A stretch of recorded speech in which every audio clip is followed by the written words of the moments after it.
Hello friends, welcome to PCM world. Friends, आज हम class 12th के केमिस्ट्री सब्जेक्ट का फर्स्ट चैप्टर सॉल्यूशंस में solubility of gas in liquid, Henry's law and application of Henry's law के बारे में study करने वाले हैं। तो फ्रेंड्स, आप वीडियो देख लेते हो, बट फ्रेंड्स आप मेरे चैनल को सब्सक्राइब नहीं करते और लाइक भी नहीं करते। और फ्रेंड्स, आप ये वीडियो देखने के बाद सब्सक्राइब बटन को प्रेस करें और वीडियो को लाइक करें। इससे फ्रेंड्स मुझे भी थोड़ा मोटिवेशन मिलेगा। और चलिए फ्रेंड्स, फिर आज की वीडियो को शुरू करते हैं। फ्रेंड्स, हमारा यहाँ पे फर्स्ट टॉपिक है solubility. Solubility of a substance is its maximum amount that can be dissolve in a fix amount of solvent. Friends, solubility का मतलब होता है कि अगर हम किसी भी सब्सटेंस को किसी भी सॉल्वेंट में मिक्स करते हैं तो हम उसकी मैक्सिमम कितनी अमाउंट सॉल्वेंट में मिक्स कर सकते हैं, फ्रेंड्स उसको सॉल्युबिलिटी कहते हैं। और फ्रेंड्स, हमारे पास नेक्स्ट पॉइंट है when a solid solute is added to solvent some solute dissolves and its concentration increases in solution. This process is known as dissolution.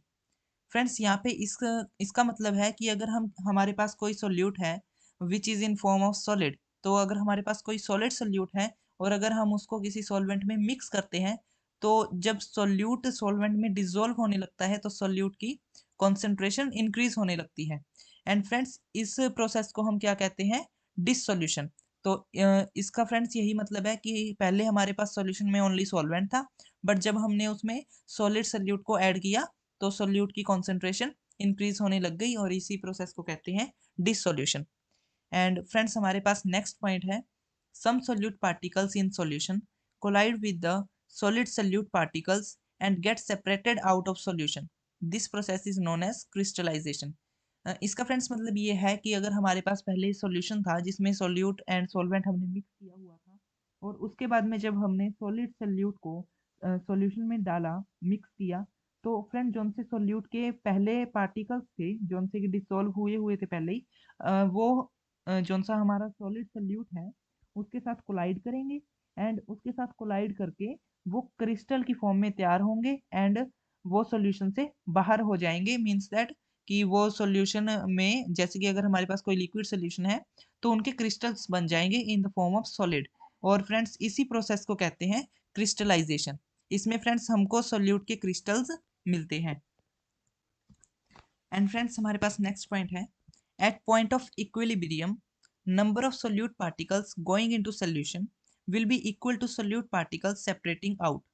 Friends, यहाँ पे मतलब है कि अगर हम सोल्यूट एंड सॉल्वेंट को मिक्स करके जब सॉल्यूशन बनाते हैं तो एट पॉइंट ऑफ इक्विलिब्रियम जब वो सॉल्यूशन इक्विलिब्रियम में होता है तो हम जोन से हमारे सोल्यूट के नंबर ऑफ पार्टिकल्स हैं जो हमने सॉल्यूशन में मिक्स किए हैं और वो number of particles of solute zone से सेपरेटिंग आउट हुए हैं, जोन से हमको क्रिस्टलाइजेशन फॉर्म में मिले हैं, उनकी वैल्यू बराबर होती है, इक्वल होती है। और फ्रेंड्स, यहाँ पे मैंने आपको शो कर रखा है कि at the point of equilibrium solute plus solvent can be, मतलब सोल्यूट एंड सॉल्वेंट को हम सॉल्यूशन बना सकते हैं और हम सॉल्यूशन से सोल्यूट प्लस सॉल्वेंट भी बना सकते हैं।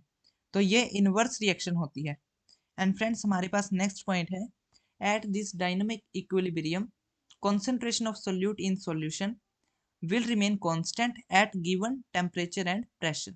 तो फ्रेंड्स, यहाँ पे इसका मतलब है कि at the point of equilibrium, यहाँ पे हमारे पास डायनेमिक इक्विलिब्रियम है, यहाँ पे कॉन्सेंट्रेशन ऑफ सोल्यूट की concentration in solution will remain constant, zone से हमारे सोल्यूट की कॉन्सेंट्रेशन है वो कांस्टेंट रहती है at given temperature and pressure.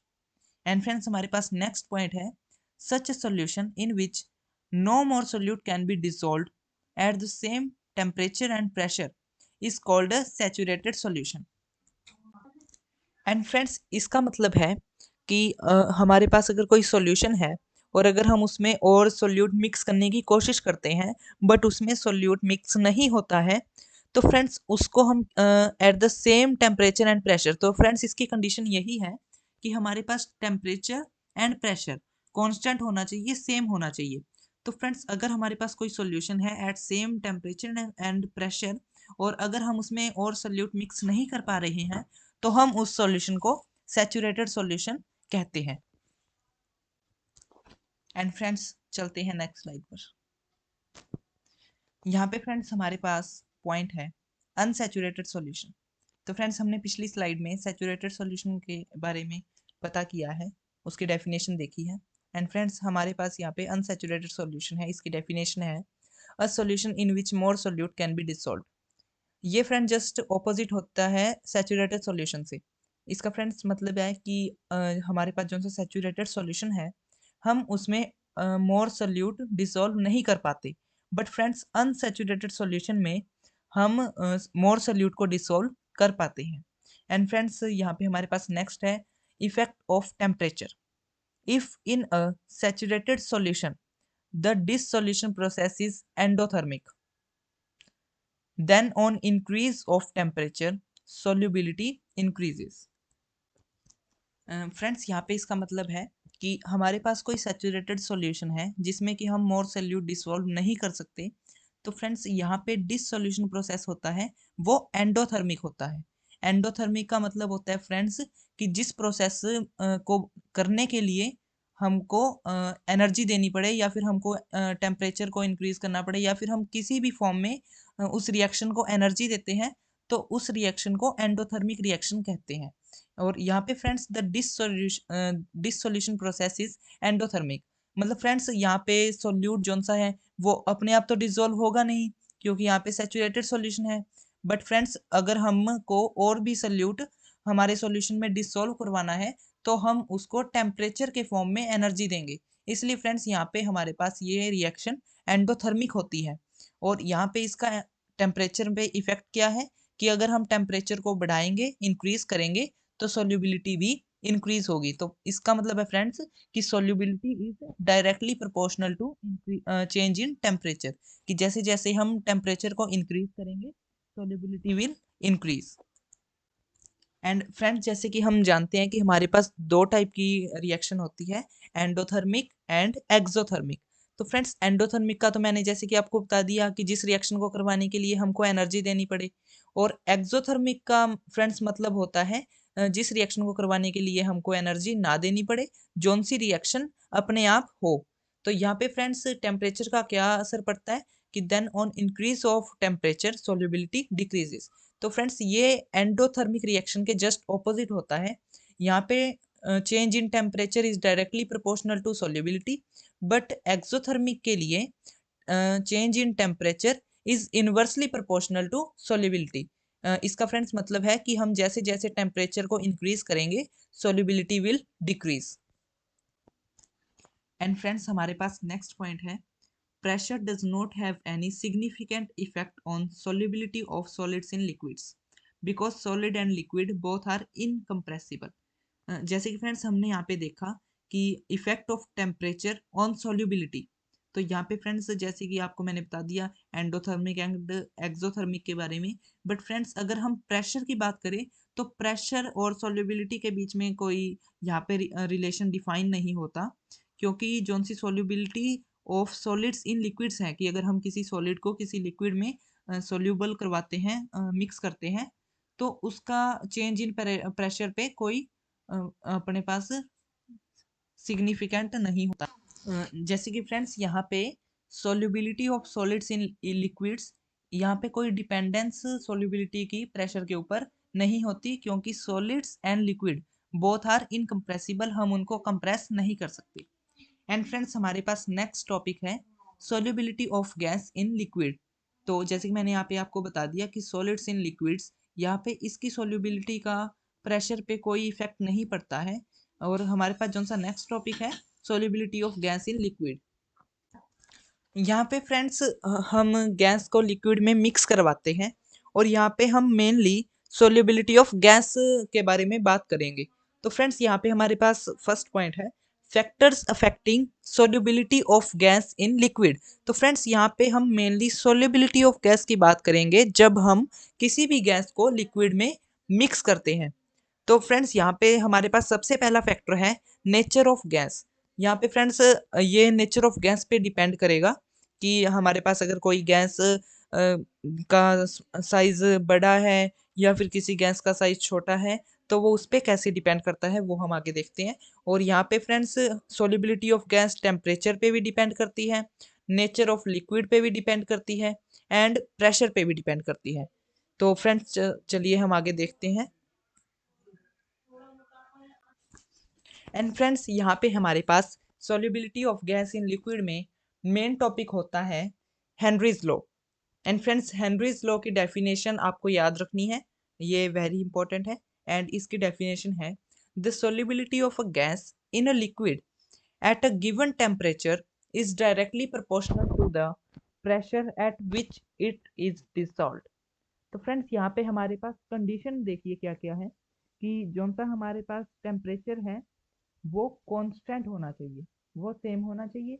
और यहाँ पे फिर हमारे पास solubility of gas in liquid is directly proportional to the pressure हो जाएगी। And if we use mole fraction of a gas in solution as a measure of its solubility, then partial pressure of a gas is equal to kH into x, where kH is Henry's constant। जैसे कि friends हमने पिछले lecture में देखा था जब हमने mole fraction के फॉर्मूलेज डिफाइन किए थे, तो हम वहाँ पे कहते हैं कि mole fraction is directly proportional to the pressure.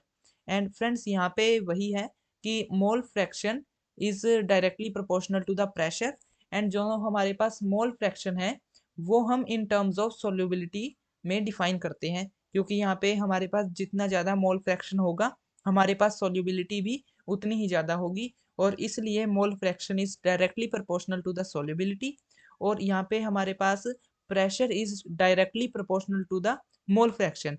And proportionality का साइन हटाने के लिए यहाँ पे हम एक कांस्टेंट को डिफाइन करते हैं जिसको के एच से डिनोट किया जाता है और जिसको हम हेनरीज कांस्टेंट कहते हैं। और फ्रेंड्स आगे हम करते हैं कुछ हेनरीज कांस्टेंट की बात और इसकी हम कुछ डेफिनेशंस देखेंगे। एंड फ्रेंड्स हमारे पास यहाँ इस कांस्टेंट के लिए फर्स्ट पॉइंट है के H is a function of the nature of gas which means different gases have different के एच वैल्यू। तो फ्रेंड्स यहाँ पे इसका मतलब है कि हमारे पास जौन सा ये कांस्टेंट है वो नेचर ऑफ गैस पे डिपेंड करता है, इसका फंक्शन है। जिसका मतलब है कि अगर हमारे पास डिफरेंट गैसेस हैं तो उसकी के एच की वैल्यू भी डिफरेंट होगी। तो जैसे कि फ्रेंड्स अगर हमारे पास कोई एक गैस ऑक्सीजन है और अगर हमारे पास कोई दूसरी गैस नाइट्रोजन है तो इन दोनों के के एच की वैल्यू डिफरेंट होगी। एंड फ्रेंड्स हमारे पास नेक्स्ट पॉइंट है higher the value of K H lower is the solubility because at constant pressure KH is directly inversely proportional to mole fraction। इसका फ्रेंड्स ये मतलब है कि अगर हमारे पास पार्शियल प्रेशर कांस्टेंट हो जाए, अगर हमारे पास प्रेशर कांस्टेंट है तो हमारे पास जो हेनरीज कांस्टेंट KH है वो inversely proportional to mole fraction के हो जाएगा। क्योंकि फ्रेंड्स अगर हमारे पास P कांस्टेंट है तो हमारे पास x डिनोमिनेटर में चला जाएगा and K H is inversely proportional to mole fraction, but mole fraction is directly proportional to solubility. और अगर हम x को सोल्यूबिलिटी की टर्म्स में लिखते हैं तो हमारे पास K H is inversely proportional to solubility होगा, जिससे हम ये डिफाइन कर सकते हैं कि हम जैसे अगर हमारे पास के एच की वैल्यू हायर है तो हमारे पास सोल्यूबिलिटी क्या होगी, लोअर होगी। एंड फ्रेंड्स हमारे पास नेक्स्ट पॉइंट है unit of K H is equal to unit of pressure is equal to atmosphere और टॉर। इसका फ्रेंड्स ये मतलब है कि हमारे पास जैसे कि ये फॉर्मूला है P इज इक्वल टू के एच इंटू एक्स। यहाँ पे आप सबको पता है कि x की कोई वैल्यू नहीं होती क्योंकि वो मोल फ्रैक्शन है, हमारे पास न्यूमिनेटर में भी मोल्स आ जाएगा और डिनोमिनेटर में भी मोल आता है, तो ये डायमेंशनलेस एंड यूनिटलेस होता है, जिसकी वजह से हमारे पास के एच की यूनिट सीधी सीधी प्रेशर की यूनिट्स आ जाती हैं। और प्रेशर की फ्रेंड्स हमारे पास यूनिट क्या होती है, एटमॉस्फेयर या फिर टोर। एंड फ्रेंड्स हमारे पास आज की वीडियो का लास्ट टॉपिक है एप्लीकेशन ऑफ हेनरीज लॉ। यहाँ पे फ्रेंड्स हम देखते हैं कि हेनरीज लॉ ने हमको जो लॉ दिया है हम उसकी एप्लीकेशन कैसे करते हैं। फ्रेंड्स यहाँ पे हमारे पास फर्स्ट पॉइंट है to increase the solubility of CO2 carbon dioxide in soft drinks and soda water the bottle is sealed under high pressure. इसका फ्रेंड्स ये मतलब है कि अगर हम मार्केट से कोई सोडा की बॉटल लेके आते हैं या फिर हम कोई सॉफ्ट ड्रिंक वगैरह लेकर आते हैं, तो उसमें हमको कार्बन डाइऑक्साइड की सॉल्युबिलिटी ज़्यादा रखनी होती है, जिसके कारण हम बॉटल को हाई प्रेशर के अंडर सील करते हैं। और आपको पता ही है जैसे कि हमारे पास pressure is directly proportional to solubility. तो फ्रेंड्स, हमारे पास कोई भी सोडा की बॉटल है या कोई सॉफ्ट ड्रिंक की बॉटल है, उनको हम हाई प्रेशर में सील क्यों करते हैं? ताकि फ्रेंड्स कार्बन डाइऑक्साइड की जो उसमें सॉल्युबिलिटी है वो क्या हो, इंक्रीज हो।